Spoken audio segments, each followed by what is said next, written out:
And we have a report from our Director of Development Services, activity report. Mr. Dahl, please take it away. Yeah.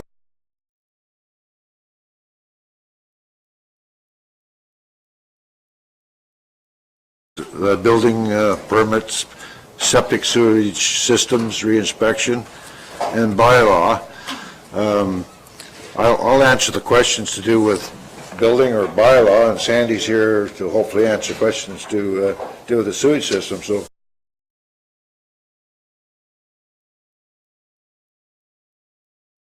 I assume everybody's read the report. Are there any questions, councillors? Comments, questions?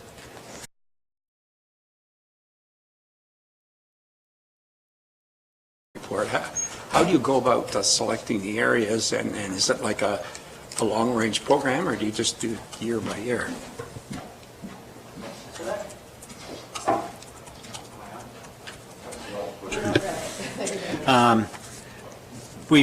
We've basically tried to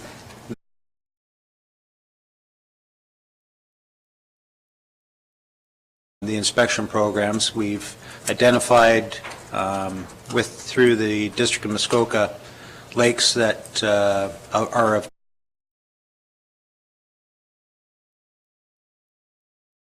make those priority lakes. Recently, Bass Lake had a blue-green algae blooms.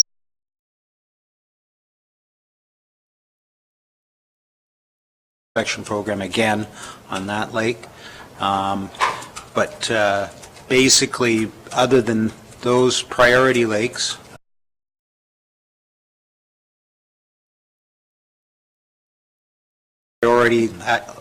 for example, do all the islands through the big lakes as a priority, just because of main concern related to water quality in those.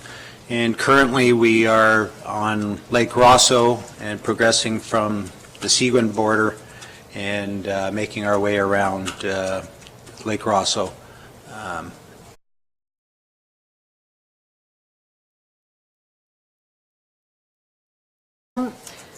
My question would be also through you to Sandy. The heavy objects on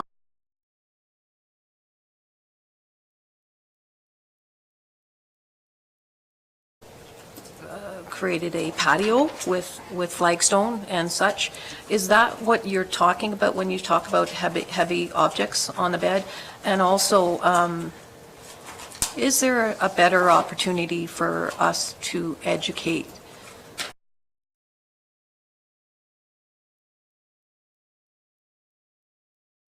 a few contractors? Is that you do what you're asked to do from a and sometimes these are landscaping issues that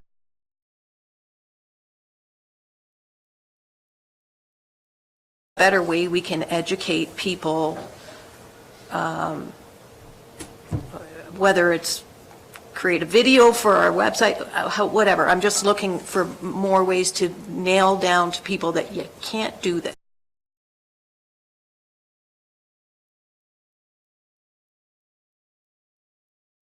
Cottagers, and we're putting together some proposals to bring forward at a later date as to how we can better educate our cottagers on sewage.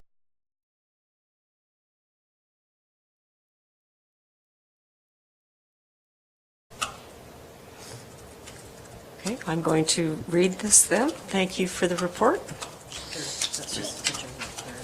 Oh, it's just German. Well, I thought we had to. Yeah, I can, except I'm missing that. Sorry. I thought.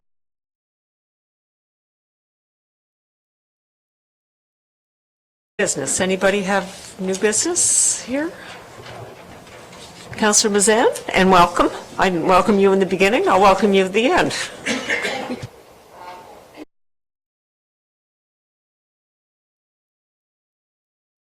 I think it's quite commonly known that we have quite a few of these smaller lakes.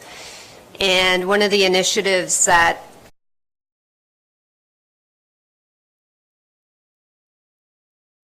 plan. And I thought it would be helpful in the spirit of education and also just understanding as we go through our official plan process, maybe through our Director of Planning, just an understanding of what that tool looks like. What is a lake plan? What is its purpose?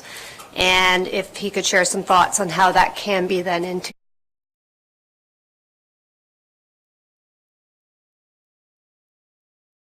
Ken, I'm wondering if this is for the general education of all of our councillors, if we'd like that to come to council so that everybody's here to hear.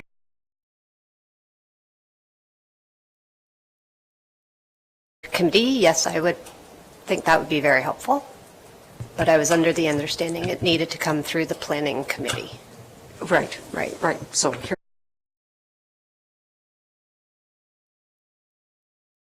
Of the discussion. So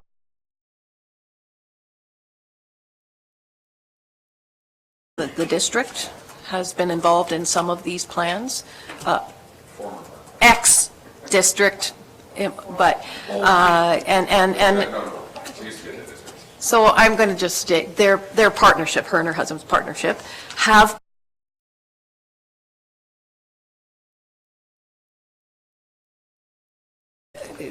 from an education perspective, it's great. I would hope that if we were going to do that, we were going to fill the room with, again, Lake Association.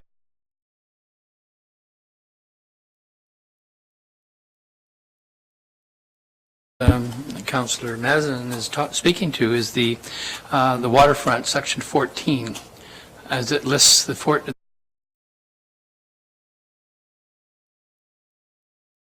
would like to see in a lake plan. What Mr. French does, and I was involved, he got us really going years ago on the whole concept of what a lake plan, what it can do for the community.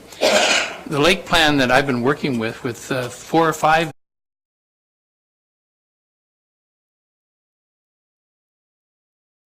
to address the official plan, section 14. The Mr. Pink and I, and I think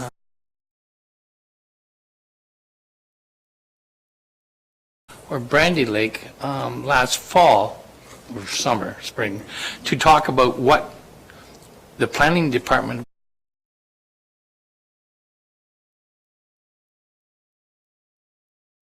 the education around that area. I know I'm trying to organize a meeting now with the Ward B lakes to discuss lake plans and specifically bring Mr. Pink in so that we're not getting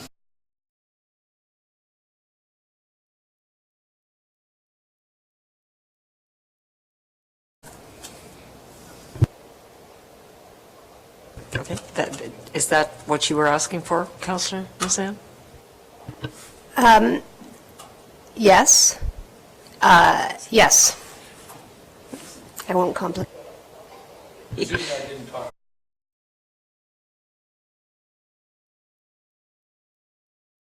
So rather than have Mr. Pink tell us now, would we agree that this should be?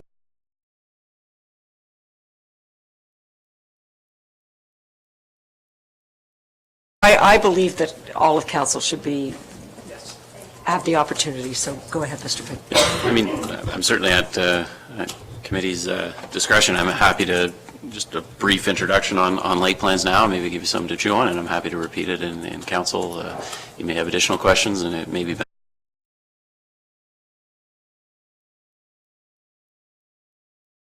we have in our official plan for many years, about 15 years, had policies encouraging lake plans. Somewhat surprisingly, I think we're the only municipality in the entire district that does not have a lake plan embedded in our official plan. I don't quite know, the reasons for that, but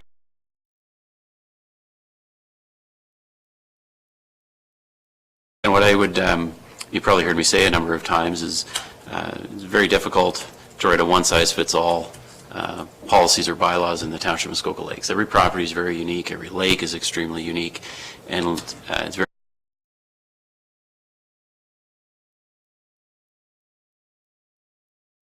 the entire entire township and an official plan for the entire township. And you'd love to almost write a bylaw and policies for every individual property so you wouldn't get into these endless debates.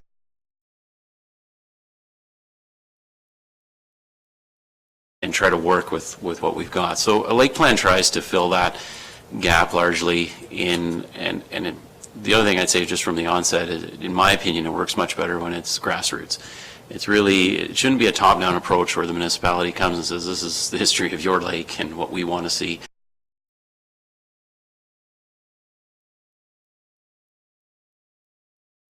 Mass built around a lake of some substantial size, or you have an association ideally where they can get out to the members on the lake, and really it's really two components.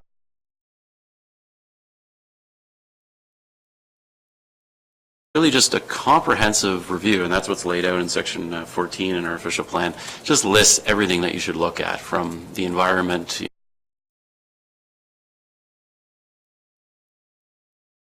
cottages, everything and anything under the sun, and you build up that sort of history and background on what makes this lake unique, what the history of development has been and the activity. And then the second part is really the proposal.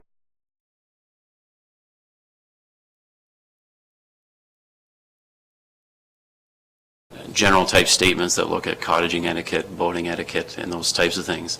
I think what we might be seeing as part of this official plan review are more concrete recommendations from lake associations in lake plans that look at development moving forward.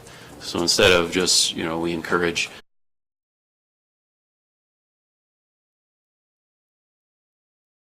seeing recommendations that future lot creation is no longer envisioned here, or larger lot sizes, or a prohibition on boathouses altogether.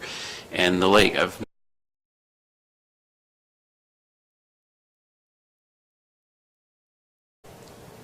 really getting into those discussions on those types of recommendations, because that's what becomes important in the lake plan with respect to the official plan. So if they're ultimately approved by council and embedded in the official plan, it's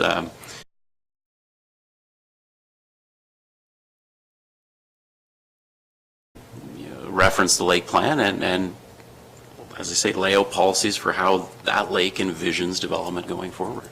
And it's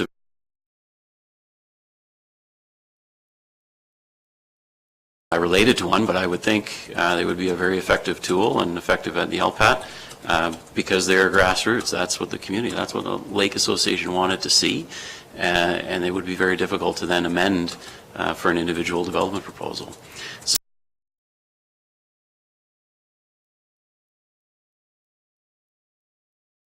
Plan review to go through and have a lake plan embedded in the OP. The OP has said since 2006 we encourage lake plans and want lakes to come.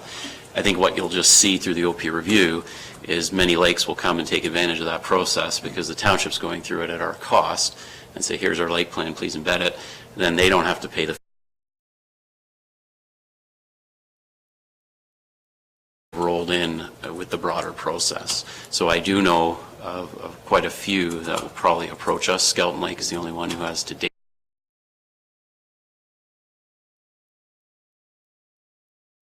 Know of, like I say, a number of others that will likely approach us in the coming months.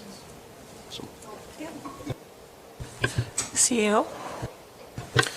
Thanks, Madam Chair. So further to Councillor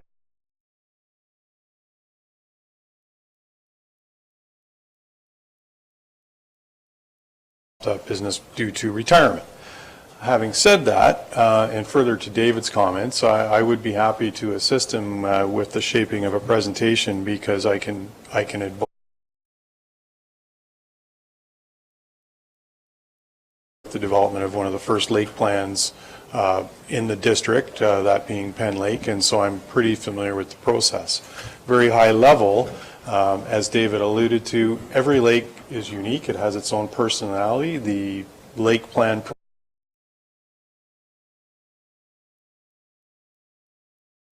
for that particular lake.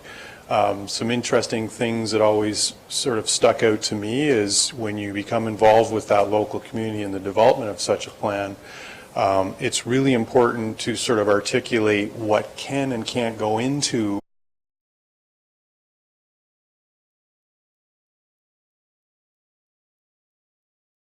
that would be put into the plan, or frontages or things like that. But if we're talking about stewardship initiatives,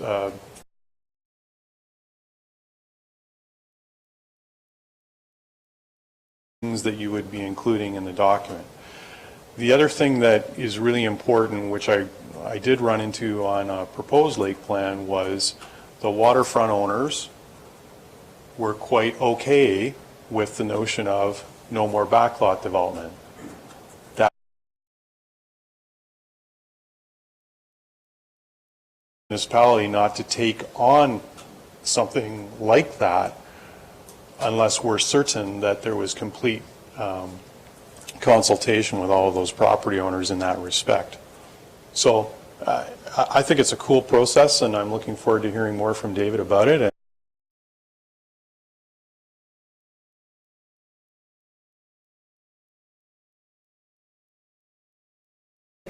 Councillor Nishikawa? Thank you. Could I just add, I'm going to say a challenge to those around the table, but I've often thought about the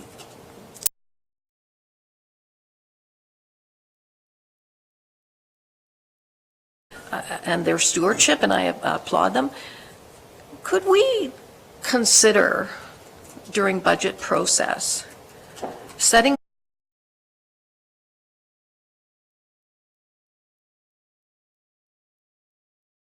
that we actually have some funds to help them out, because it is an expensive process. And I'm just suggesting there's no answers or anything like that today, but I'm just suggesting that maybe we look at that because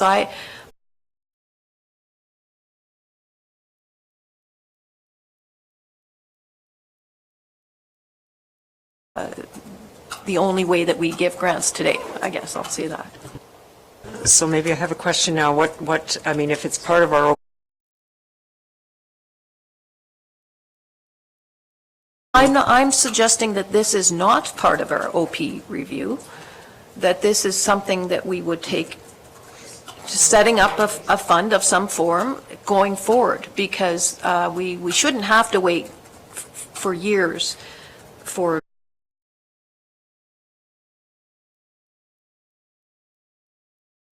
wants to do this because they've had interactions with Watershed Council and they're all trying to do better, that we actually have some monies available.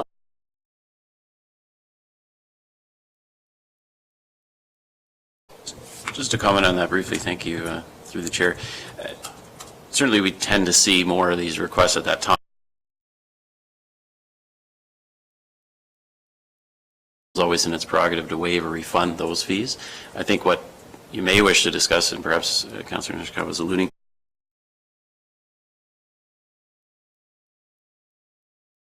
it's a very lengthy, in-depth review of the lake. A lot of the legwork can be done by those citizens around the lake at minimal cost, but there certainly will be some costs that way, and perhaps that's what you're referring to. The municipality could have part of the grant program, some money set aside if lake associations of that assist them.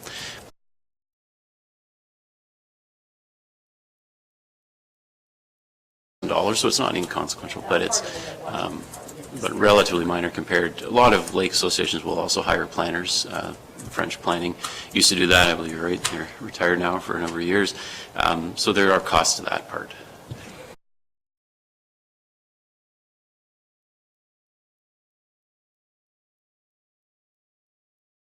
And talking to other lakes on lake plans, and the value of the lake plan is it's being developed by the core members of the lake. So there is a lot of costs in the area of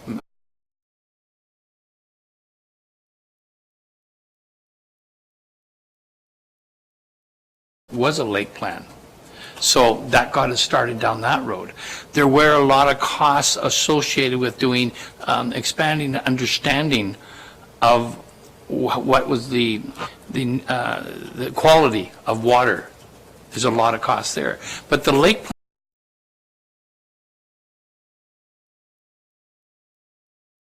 so yeah, any relief we could come up with is good, but just getting the stakeholders, And we call them stakeholders in our area because it just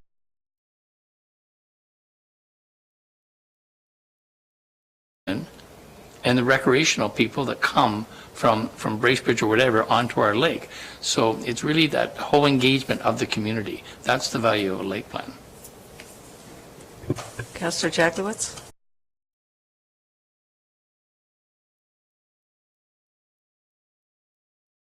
And can it be a partial lake plan, like, for example, that I've just used Manette because it seems to be in the news these days. Can you create a lake plan for a part?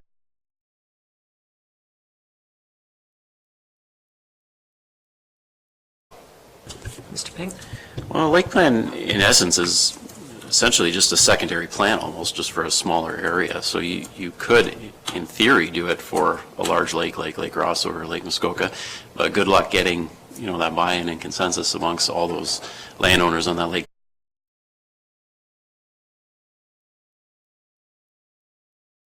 Certainly break it down by bay, and there are sort of bay associations, I believe, some, you know, and you could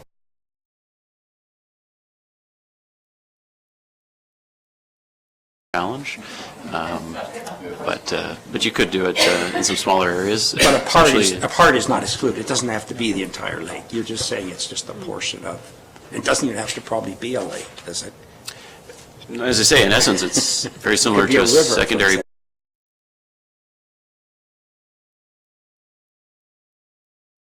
And we're, you know, studying that area very intensely, getting input from the community, and coming up with a agreed-upon set of policies for how the development of Manette shall occur in the future. It's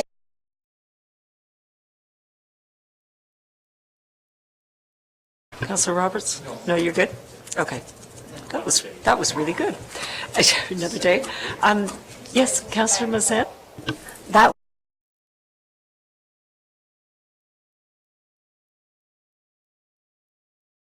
not at this table, is it still an opportunity to have that kind of a conversation in the future for the benefit of the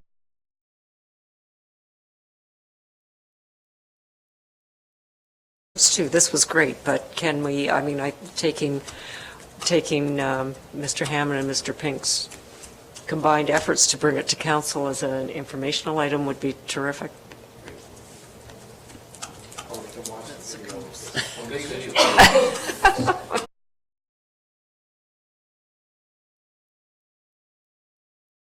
Agreeable to that? Okay. Okay, I have no more new business. I'm going to read this, moved by, I'm sorry.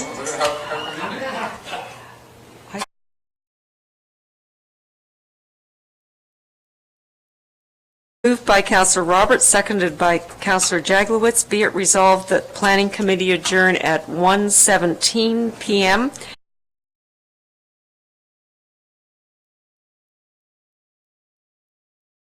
Council Chambers, Municipal Offices in Port Carling. I want to note that this is the shortest meeting we've had so far.